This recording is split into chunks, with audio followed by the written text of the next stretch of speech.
지난 9일 오전부터 11일 오전까지 부산시에 수돗물에서 곰팡이 냄새가 난다는 민원이 200건 넘게 접수됐습니다. 알고 보니 지난 8일부터 화명 정수장이 고도 정수처리 개선공사에 들어가면서 일부 정수처리 공정이 생략됐고요. 이때 유해 남조류가 증가한 낙동강 원수를 정수처리하면서 냄새 물질이 완전히 제거되지 않았다는 겁니다. 유해 남조류가 증가했다는 건 낙동강 녹조 현상이 발생했다는 뜻인데 올해 낙동강 녹조 현상이 빨리 찾아왔답니다. 왜 그런 건지 이야기 나눠볼게요. 예, 낙동강 네트워크의 강호열 대표 전화 연결돼 있습니다. 대표님 안녕하십니까? 안녕하십니까? 예, 안녕하세요. 지난달 24일이죠. 합천 창녕보, 창녕 함안보 여기에서 이미 녹조띠가 발견됐다라고 하더라고요. 그 녹조띠가 그러면 예년에 비해서 얼마나 빨리 발견된 겁니까? 예년에 비해서 일반적으로 그 6월 중하순에 본격적인 그 녹조가 발생하는데 예. 이번에는 그 5월 중하순부터 발생함으로 인해서 한 20일 정도 먼저 녹조띠가 형성되고 있다고 볼 수가 있겠습니다. 예. 아니 낙동강 하류에서도 남조류 세포가 조류경보 기준치 이상 관측되기도 했다는데 이게 뭘 뜻하는 겁니까? 그 환경부에서 하는 조류경보 관심 단계 발령 기준이 그 남조류 세포수가 1000셀일 때 이제 발령을 하는데요. 예. 7서 지점에서 지난 30일은 2602셀이 그리고 5일은 1861셀이 나와서 그 기준보다도 훨씬 높게 셀이 발생해서 세포수가 늘어나고 있고 이것은 녹조가 심화되고 있다는 것을 뜻하는 것입니다. 예. 그러면 셀이 뭐 2600셀 뭐 이렇게 이야기하셨는데 그럼 얼마나 공간이 있는 거예요? 그 공간이 어느 정도에 그게 들어가야 된다는 겁니까? 밀리리터로 예. 그 세포 개체를 예. 가리는 그런 방식입니다. 밀리리터당 2600셀. 예. 와, 이거 그래도 그냥 많이 있어 네네네. 보이는데 낙동강에서 한 달 빨리 녹조가 발생한 원인 어디 있다고 보십니까? 여러 가지 복합적인 뭐 요인이 있을 수는 있겠지만은 일단 그 낙동강이 8개 보로 이렇게 좀 나누어 있으면서 호수처럼 강이 만들어져 있는 것들이 좀 직접적인 원인이고요. 예. 여기에 이제 기후 변화와 폭염, 이상 기온 이런 것들이 겹쳐지면서 녹조가 지금 빨리 발생하고 있다고 볼 수 있겠습니다. 예. 네. 아니 그동안 낙동강에서 녹조가 꾸준히 발생했던 원인을 물어보고 계십니까? 2012년 그 이제 4대강 공사를 하면서 물이 이렇게 고이게 되면은 녹조가 대창궐할 것이라는 것에 대해서 전문가 분들께서 이제 말씀을 하셨는데 네네. 실질적으로 그 호수처럼 갇혀 있는 정체되는 곳에 이제 그 공장의 오폐수라든지 농업폐수나 이런 것들이 증가하는 과정에서 녹조가 지금 꾸준히 더 발생하고 있는 것 같습니다. 그래서 일단 뭐 고여 있는 물은 뭐 있으니까 이전보다는 흐름이 좀 더뎌지긴 했는데 폐수나 아니면은 뭐 좀 안 좋은 물들이 흘러내리는 것들을 좀 막는 그런 활동들을 계속 하고 있는데 이런 것들만으로는 조금 뭔가 좀 한계가 있는 건가요? 어떻습니까? 낙동강 수질 개선을 위해서 환경부가 오염 총량제라고 전체적인 오염원 관리를 위해서 이제 예산을 많이 투여했는데도 실질적인 변화가 지금 현재 보이고 있지 않는 것이 이제 문제거든요. 예. 그러니까 이것이 종합 대책으로 좀 가야 되지 않겠나 이렇게 보고 있습니다. 종합 대책이라면 어떤 말씀이십니까?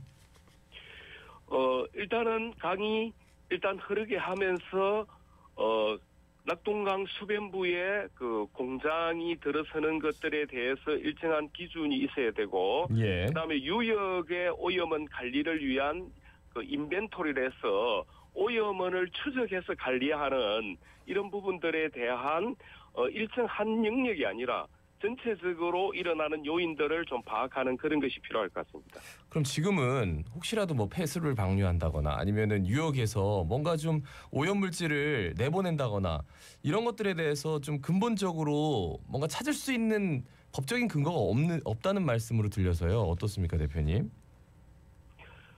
정책을 수립하기는 하는데 네네.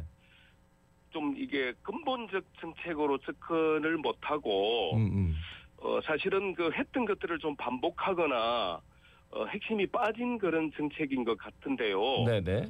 8개 보호의 수문을 열고 녹조가 많을 때는 물 흐름을 주면서 상하루가 소통될 수 있는 그런 구조와 운영 체계를 만드는 것이 좀 근본적이지 않은가 생각하고 있습니다. 아니 근데 볼을 열면 될 것 같은데 왜 안 여는 겁니까? 이게 이제 물이라는 것이 사실 이 정치적 관계를 떠나서 국민의 이 건강과 또 여기는 식수원이고 농업의 용수를 공급하는 곳이기 때문에 이 초점을 물을 개선해서 국민의 건강을 보호한다는 점에 둔다면은 이거는 뭐 여야의 문제나 쟁점의 문제가 아니고 낙동강이 살아날 수 있는 방안으로 접근하면 되는데 이게 좀 잘 다른 방식으로 좀 왜곡돼서 표현되는 경우들이 좀 많은 것 같습니다. 근데 대표님 볼을 열게 되면 당장에 이제 물이 흐르니까 우리 낙동강 하류 쪽인 우리한테 다 이 녹조가 다 떠밀려 내려온다 이런 얘기도 있던데 어떻습니까? 작년 같은 경우에 이제 다대포 해수욕장에 떠내려온 녹조가 BMAA라는 그 독소가 발견되기도 하고 그제 앞바다까지도 이제 녹조가 떠밀려 내려간 것들이 작년에 이제 나타난 현상이었는데요. 그래서 이제 녹조 관리는 그 녹조가 발생했을 때 수문을 열거나 이렇게 해서 관리하는 것이 아니고 사전 관리 방식으로 일정한 흐름들을 해서 녹조의 생성을 줄이는 방식으로 가야만이 낙동강 하류나 얼숙도나 바다에 미치는 영향이 최소화시킬 수 있기 때문에 이게 녹조가 발생했을 때 문제를 해결하려고 하는 것이 아니라 1년 전체적인 순환적 과정에서의 녹조를 어떻게 줄이고 개선할지에 대한 방향성이 좀 있어야 되지 않겠나 이렇게 봐 있습니다. 그러니까 말씀을 들으면 우리가 8개의 문이 있는데 그러면은 그 문을 한꺼번에 열어서 그냥 평상시대로 이렇게 흘려보내면 괜찮은데 어디는 열고 어디는 닫고 이런 결정들을 뭐 환경부나 아니면은 국토부 어디서 하는 겁니까 정확하게 대표님? 일단은 지금 현재 그 농업용수 문제가 대두되어서 그 수문을 열었을 때도 농업용수를 공급할 수 있기 위한 양치수장 개선 사업의 예산이 국회에서 논의되고 일정 부분 진행되고 있는데요. 이런 예산을 좀 더 집중해서 쓰고 농업용수에 미치는 영향을 최소화하고 나면은 보의 그 수문 운영과 개방의 문제는 이제 환경부가 결정을 하는데 환경부가 지금 수자원공사에 그 위탁 관리를 하고 있습니다. 그래서 옛날에 국토부에서 하던 하천 관리나 이런 부분들이 환경부로 이양되어서 통합 관리 방식으로 가고 있기 때문에 환경부가 이것에 대한 좀 큰 정책 방향들을 좀 잡아야 되지 않겠나 이렇게 보고 있습니다. 그러니까 상류 쪽에서는 농업 하시는 분들이 요 개방하면은 우리 쓸물 없다. 뭐 이렇게 좀 접근을 하나 봐요. 그죠? 예, 그렇습니다. 그래서 이게 어느 한 곳만 열어서 되는 것이 아니고 상류부터 예비 용수를 가지고 일정한 흐름들을 유지하면서 녹조에 대응하는 것들이 실질적으로 7월 8월에 가서 완전히 라떼처럼 되는 녹조를 막아낼 수 있는 좀 이게 중장기적인 계획이 아닐까 그렇게 보여집니다. 근데 이제 당장의 중장기적인 계획도 중요하지만 당장에 이제 이번 여름을 어떻게 지낼 건가 이게 중요하다 아닙니까? 그래서 환경부에서 여름 녹조 종합 대책을 내놨던데 어떤 부분이 부족하고 또 어떤 부분을 보완해야 되는지 설명 좀 부탁드리겠습니다. 환경부에서 내어놓은 여름 녹조 종합 대책이라는 것은 그 일종의 이제 비점 오염원 관리 방식인데요. 이제 우리가 점 오염원과 비점 오염원이 있는데 우리가 공장, 상가, 주택 이렇게 포인트 소스 어디서 나오는지를 아는 것은 점 오염원이라 하고요. 비점 오염원은 이제 뭐 도로, 들판 뭐 이렇게 불특정한 지역에서 흘러 들어오는 오염을 이제 남포인트 소스라고 비점 오염원이라 하는데요.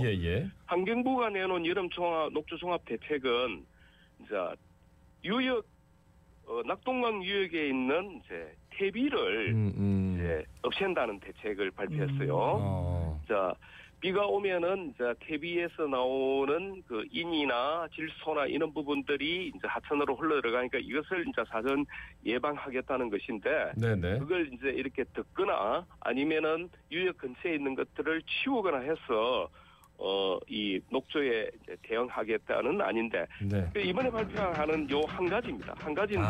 예. 좀 더 있어야겠네요. 그런데 이제 이 퇴비가 녹조나 수질에 미치는 영향은 대표님, 반드시 있지만 시간이 다 돼서 말씀 여기까지 듣겠습니다. 다음에 한번 또 청할게요.